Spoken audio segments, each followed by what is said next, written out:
மாறி போயிட்டாரா? இல்ல நிலை மாறி போயிட்டாரா? அதெல்லாம் வந்து நம்ம சொல்ல முடியாது.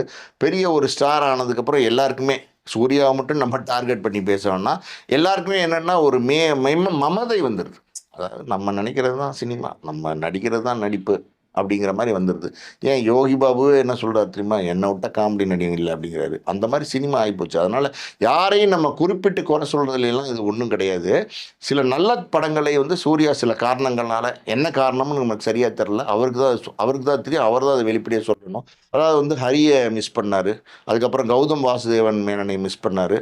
அதுக்கப்புறம் வந்து சுதா கோங்கராவ மிஸ் பண்ணாரு. அதான் அந்த புறநானூற மிஸ் பண்ணாரு. சரி இவ்வளவே மிஸ் பண்ணவரு பாலாவையும் மிஸ் பண்ணியிருக்கலாம்ல. பாலாவ மிஸ் பண்ணாம போய் அவரு 8 கோடியே மிஸ் பண்ணிட்டாரு. இல்ல சார். ஆனா வணங்கான்ல அவர் தான் நடிக்க வச்சாரு சார். பாலாவ மிஸ் பண்ணாம போய் வணங்கான்ல நடிக்கிறேன்னு போயி, நடிச்ச அந்த படம் பாலா எடுத்து சூர்யா நடிச்ச படமா வந்துச்சா? இல்ல அருண் விஜய் நடிச்ச படமா வந்துச்சா? யார் நடிச்சா கடைசில? அருண் விஜய்